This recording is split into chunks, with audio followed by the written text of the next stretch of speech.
we were 20 deep, minimum, every Sunday. And my grandmother, with arthritic hands, smaller than me in stature at this point, would cook a feast every single Sunday. Like, that was just what you did. You went to, you had Sunday dinner with your family. And Sunday dinner, of course, started at 1 p.m., where it's like we had Andy Bast, which we've talked about. Akita, Dante, and I all reminisced about the smelly cheeses and meats that we love so much.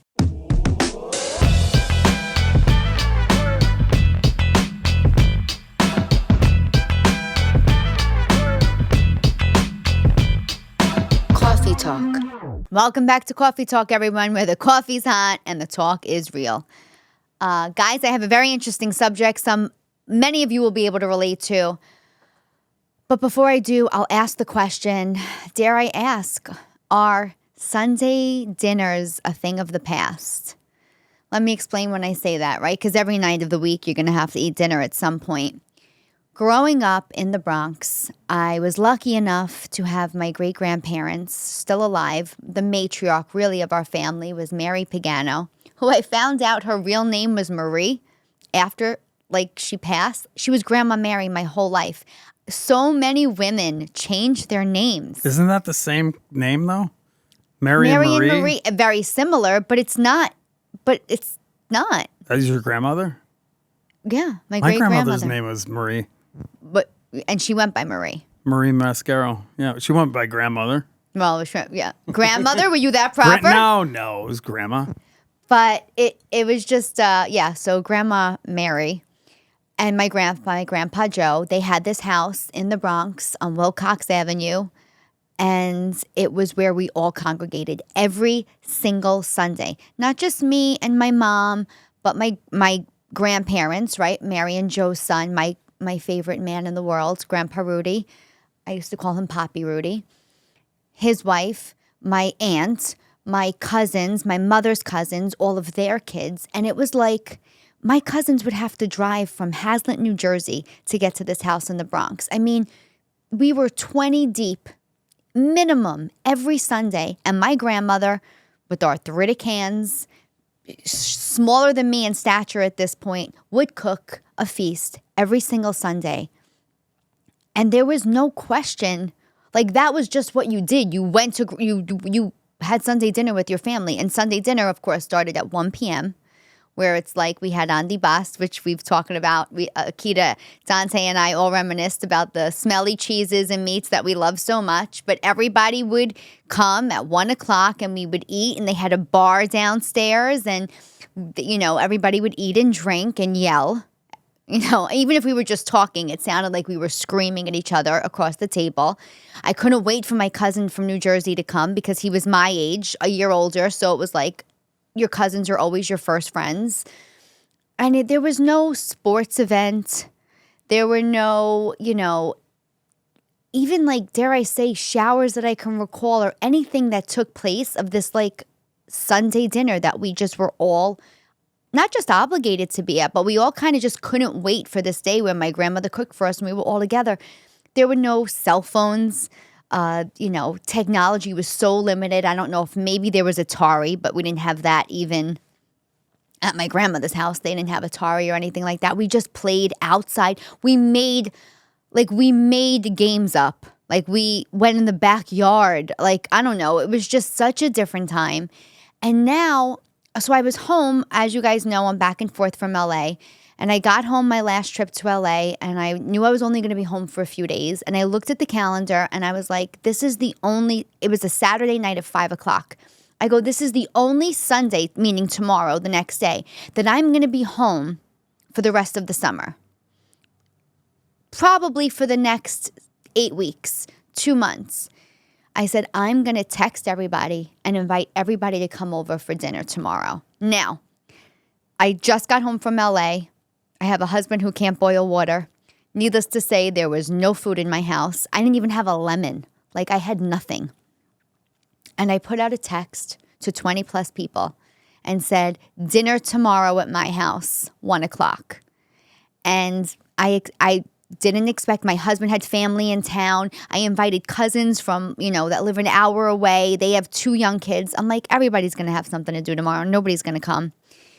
Every single person responded that they were coming on a Sunday in July. And I was like, I had to wake up at 9 a.m. Shout out to G&R Deli. I drove all the way to the Bronx. All the way, 10 minutes. But I drove to the Bronx. I went to G&R Deli. I went to Big G's. If you know about Big G's off of Sackett Avenue. It's a wholesale meat market in the Bronx. I was like, I don't know how good. I heard that it was good, but I had never really bought anything from there. I went hard. I had to feed 20 people starting from scratch. I went to DeChico's 3 or 4 times that morning. Shout out to Regina DeChico, funny comic, whose family owns all those supermarkets. These aren't paid ads, guys. I'm just giving you the details. And I spent about 3 or 4 hours going, buying a bunch of stuff, coming home, preparing food, and everybody showed up.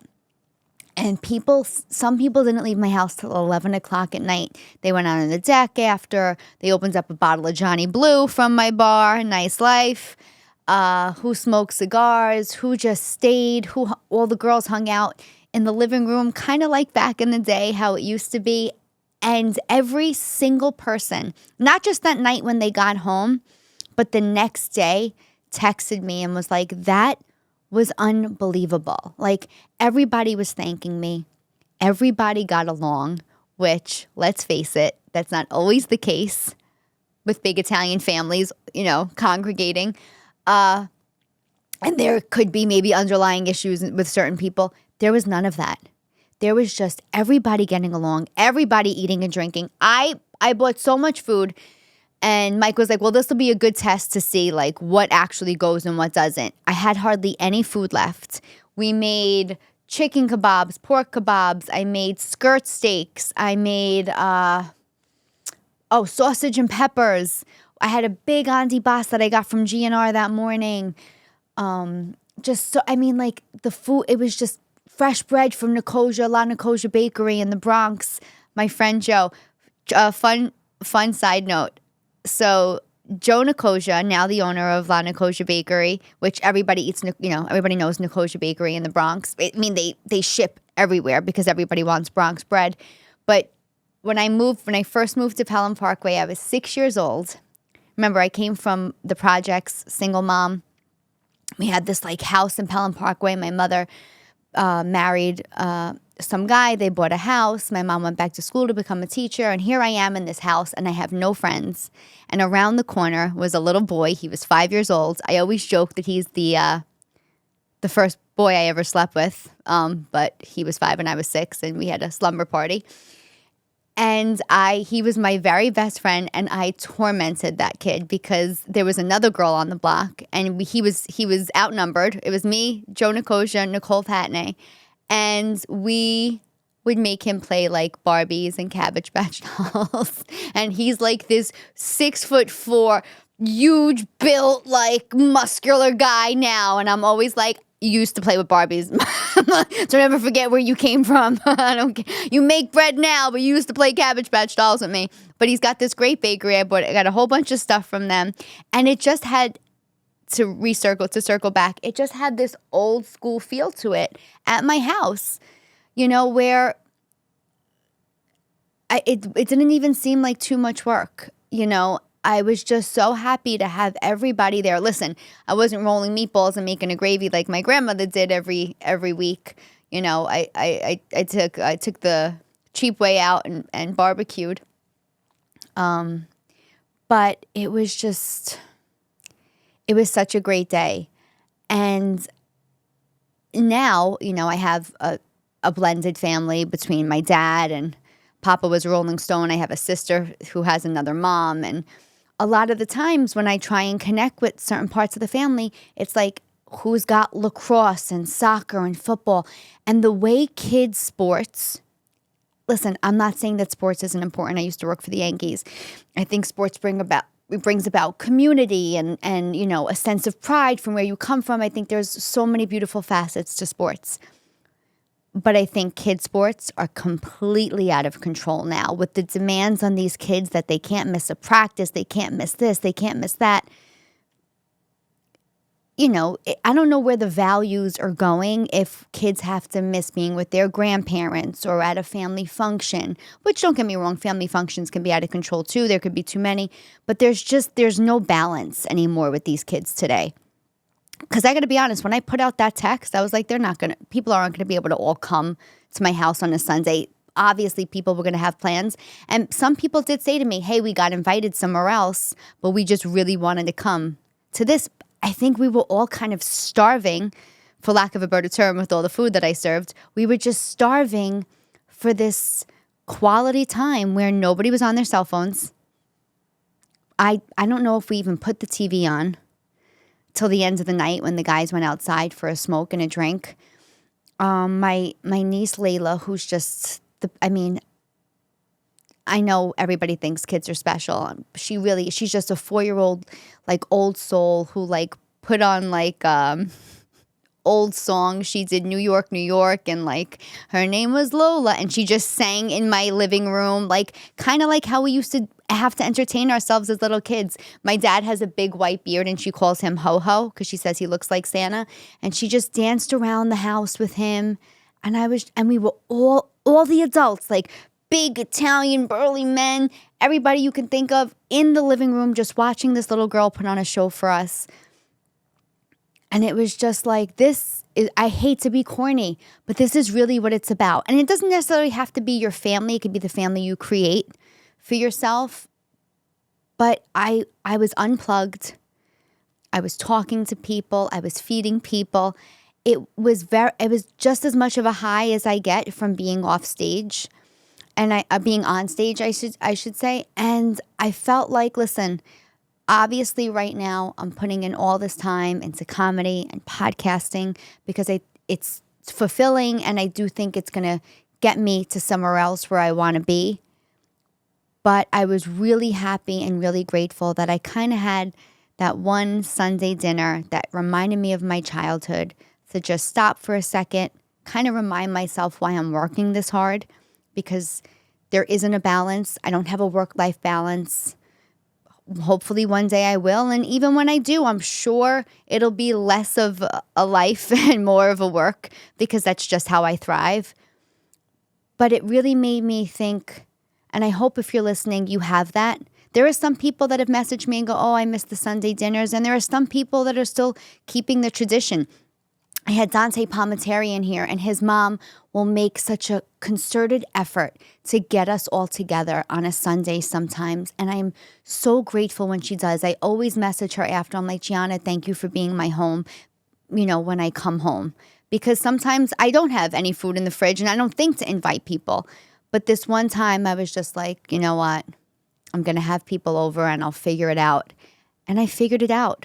Just like my grandmother must have done it every week. You just figure it out. I think we put so much thought and effort into, oh, I don't have this or I can't do this. Who cares if you order food out? Whatever. Who cares if everybody chips in and orders food out? Like, maybe just being together and hanging out was kind of like, is really the most important thing. Although I did love serving everybody and cooking and doing all that because it's just in my genes. But I don't know. It just got me thinking. I wonder how many of you, and please tell me in the comments. I love how many of you guys, when I ask a question, respond back. But do you still have Sunday dinner? Was that something that was a big part of your childhood? Is it something you crave? Do you too think that kids' sports are completely out of control? I asked my sister the other day. She was having, people at her house. I'm like, oh, did you invite, so-and-so? And she goes, oh, I forgot to invite her because softball's been so crazy. And I'm like, you forgot to invite somebody? Because, like, at what point are sports and kids' schedules going to stop being the excuse? Like, there's only so much you can, every conversation is just, like, around these games and around these practices. And I don't know, is there a weekend is there a tournament every weekend? Like, it's just, like, it seems so extreme. So, listen, I work a lot. I relish. I thrive in extremes, but I do think there's something lacking, and it perhaps seems even a little unhealthy to me. I'm not a parent, so parents don't come at me, saying I don't understand. I don't understand it. I'll leave you with this. I was in Baltimore last weekend because I was headlining the Port Comedy Club. Great comedy club, by the way. Shout out to everybody who came to see me in Baltimore. Those were some of my, the most fun I've had on stage this year. And one of the clips is actually going viral right now because I picked up a guy's cell phone and talked to his wife on stage. And the clip is going crazy. Every time I look at my phone, I see it. I see it going nuts. But as soon as I parked the car outside the hotel, we went upstairs, we came downstairs, and on the streets of Baltimore, I ran into my cousin's wife. She's also my cousin, but by marriage, Jessica, who lives in Long Island. I see her once a year or twice a year at a funeral, or she'll come to my show in Long Island or at a family event. And she's just on this random street in Baltimore. And I'm like, oh my, and we were dripping sweat. It was so hot last weekend. And she's like, yeah, I know. I see you. And I'm like, wait, stop. Like, are you kidding? Like, we were running into each other on a street. She's like, we have this. She was with her sister. We have this reservation. Come meet us. So we walked up the block. We met them at this restaurant. We had a completely impromptu dinner. She was there because of her daughter's lacrosse team. We had this great dinner. She said, you know what? I'm going to call one of the other moms and see if they can take Jaden, that's her daughter, to dinner. I'm going to stay and come to your show. She came. She didn't just stay for the first show. She stayed for the second show. We hung out. We drank. Those audiences were fire. I think the second show, I don't think I did one actual curated joke. I think all we did was crowd work and have so much fun with you guys. But again, it was just one of those reminders that you have to stop from the organization, stop from the plans, stop from the schedules that we already have in our heads, stop with the to-do list all of the time that we have to get things done, and just have fun. So 2 reminders that I got this month that I share with you is to have more fun, and kind of whatever that tradition is that you don't do as much anymore, in any way, shape, or form that you can bring it back. It's a really good feeling, and I think you should. So that is this episode of Cawfee Talk. Guys, Sunday dinners, let's keep them alive. Make sure to check out all my shows at tarajokes.com. In September, I will be in Red Bank, New Jersey, September 12th at the Vogel Theater at the Count Basie. Those tickets are selling so well. Thank you, Red Bank. Thank you, Jersey. September 13th, I'll be at the Impromptu Theater. I think that's how you say it. Impromptu Theater in Impromptu, Pennsylvania. Oh, no, I switched those dates. I think September 12th is Impromptu Theater. September 13th is Red Bank. Or you could just go to tarajokes.com, like I initially said, and see where those shows are. But that's where I'll be. I have Rochester, Nyack, Rutherford, New Jersey, Atlantic City, Stamford, Connecticut, Sanford, Florida, Naples, Florida, Fort Lauderdale, Florida. And I'm forgetting other cities, but again, guys, go to my website. I appreciate you. I love you so much. Also in the comments, if you want to tell me where you'd like to see me. So many of you are coming to shows now and mentioning Cawfee Talk. Tell me in the comments if I haven't been to your city. I'm really trying to get a good scope at where my people are. And you guys are certainly my people. So have a great day. I love you. Cawfee Talk.